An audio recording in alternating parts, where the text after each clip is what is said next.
Hello everyone, welcome to my travel blog. আজকের ব্লগে আপনাদেরকে দেখাবো আমরা কত কম খরচে হামহাম ঘুরে এসেছি। ভিডিওটি একদম শেষ পর্যন্ত দেখবেন, কারণ এখানে আমি হামহাম জলপ্রপাতে ঘুরতে যাওয়ার অনেক ছোট ছোট টিপস শেয়ার করবো আপনাদের সাথে। আমরা ঢাকা থেকে শ্রীমঙ্গল পর্যন্ত ট্রেনে গিয়েছিলাম, নন এসির টিকিট কেটেছিলাম। টিকিট ছিল 270 টাকা করে। বাজেট ফ্রেন্ডলি ট্যুর করতে চাইলে অবশ্যই ট্রেনে যাতায়াত করবেন। ট্রেনের ভাড়া কিন্তু বাসের তুলনায় অনেক কম। আমরা কমলাপুর গিয়ে জানতে পারি যে আমাদের ট্রেনটা 2 ঘন্টা লেট করবে, যদিও আমরা এতে খুশিই ছিলাম, কারণ ট্রেন যদি দেরিতে ছাড়ে তাহলে আমরা শ্রীমঙ্গলে মোটামুটি ভোরের দিকে পৌঁছাবো।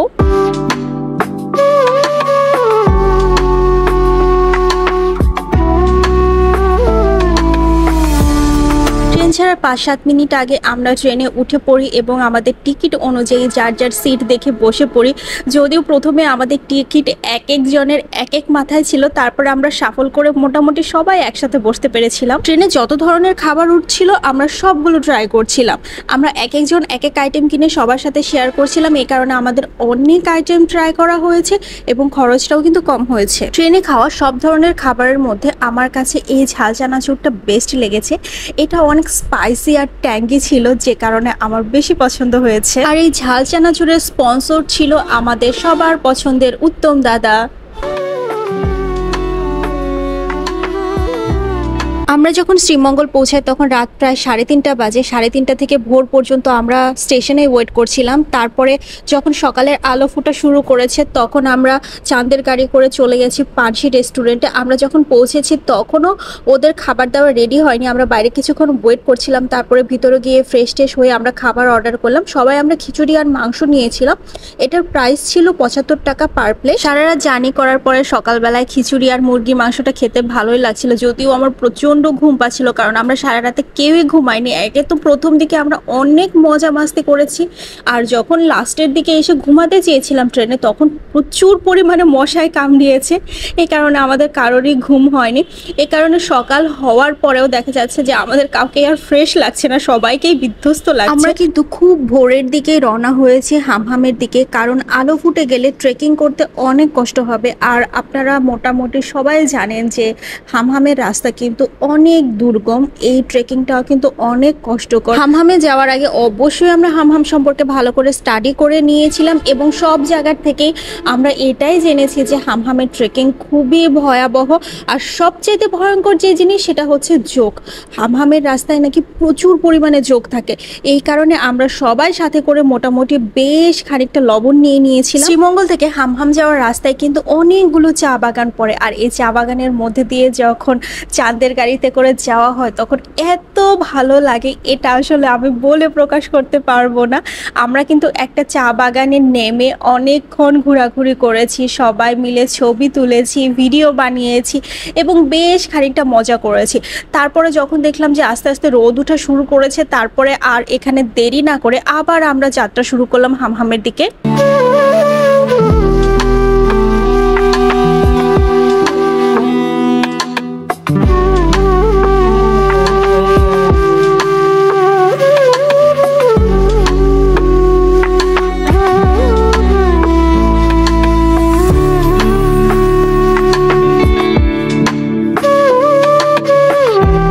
বেলা 7টার মধ্যে আমরা পৌঁছে গেছি কমলগঞ্জের গ্রামে, যেখান থেকে হামহামের ট্রেকিং শুরু হয়। আমরা এখানে একটা বাড়িতে আমাদের যে ব্যাগে জিনিসপত্র ছিল সেই সব কিছু রেখে একদম বলতে গেলে খালি হাত পায়ে ট্রেকিং করা শুরু করেছি, কারণ আমাদের যে ট্যুর গাইড ছিলেন তিনি আমাদেরকে বলেছে আপনারা সাথে কিচ্ছু নেবেন না, শুধুমাত্র পানির বোতল ছাড়া, কারণ সারা রাস্তায় কিন্তু আপনাদের অনেক কষ্ট হবে, আপনারা কিন্তু কোনো কিছুই ক্যারি করতে পারবেন না। এই কারণে আমরা যা কিছু ছিল সবই রেখে এসেছি। ইভেন আমাদের সাথে যে আমরা লবণ নিয়েছি সেটা পর্যন্ত রেখে এসেছি, কারণ উনি আমাদেরকে বলছিল যে এখন জোকের একদমই সমস্যা নেই, কারণ আজকে রোদ উঠে গেছে, রাস্তা একদমই শুকনো। যখন বৃষ্টি হয় রাস্তা ভেজা থাকে তখন প্রচুর জোক থাকে, কিন্তু রোদ উঠলে আর জোক থাকে না। আর আপনারা মনে হয় দেখতেই পেয়েছেন যে আমাদের সামনে যিনি আছেন উনি কিন্তু আমাদের ট্যুর গাইড, আর উনি কিন্তু খালি পায়ে যাচ্ছে।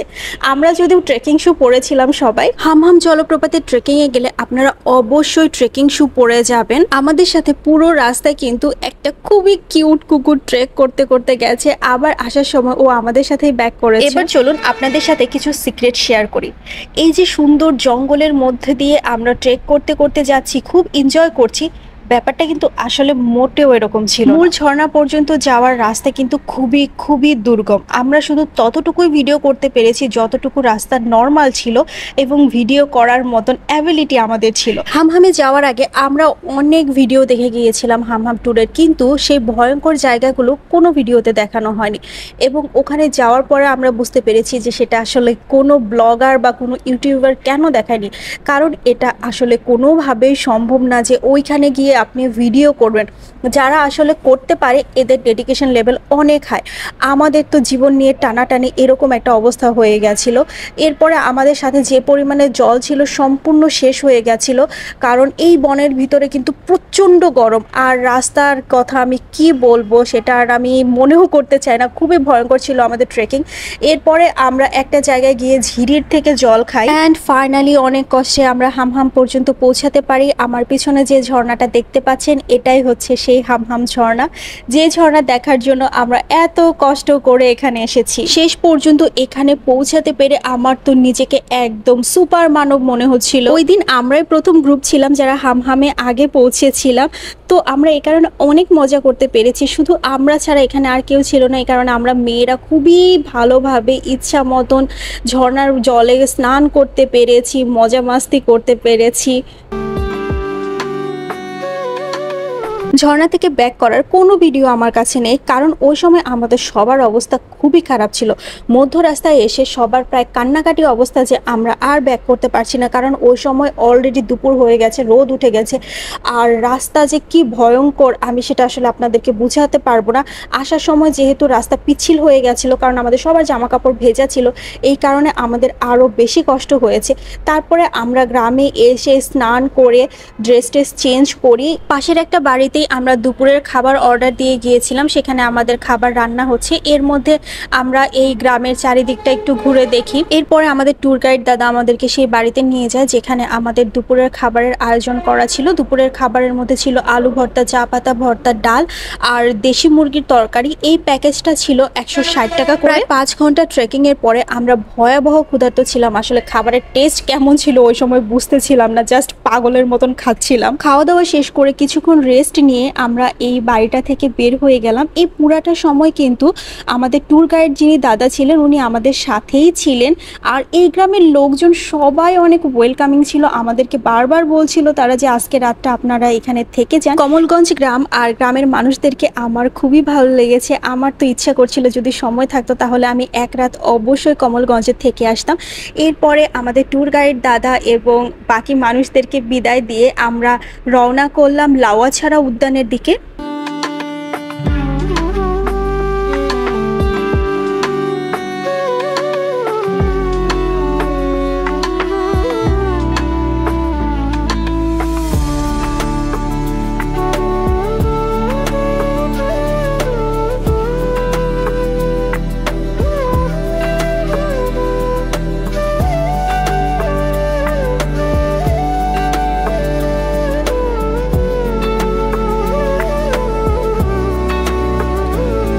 আমরা যখন লাউয়াছড়া পৌঁছেছি তখন 4টার বেশি বেজে গেছে, এই কারণে আমাদেরকে আর ভিতরে ঢুকতে দেওয়া হয়নি। তো আমরা বাইরেই কিছুক্ষণ বসলাম, ওখানে চা খেলাম, একটু গল্প টল্প করলাম, সবাই মিলে আড্ডা দিলাম। এবার হামহামের ট্যুর সম্পর্কে আপনাদের সাথে কিছু টিপস শেয়ার করি। যদি আপনারা হামহাম যাওয়ার প্ল্যান করে থাকেন তাহলে হয়তোবা এই টিপসগুলো আপনাদের কাজে লাগতে পারে। আপনি যদি শারীরিকভাবে ফিট না হয়ে থাকেন তাহলে আমি বলবো হামহাম ট্রেকিংটা অ্যাভয়েড করাই উচিত।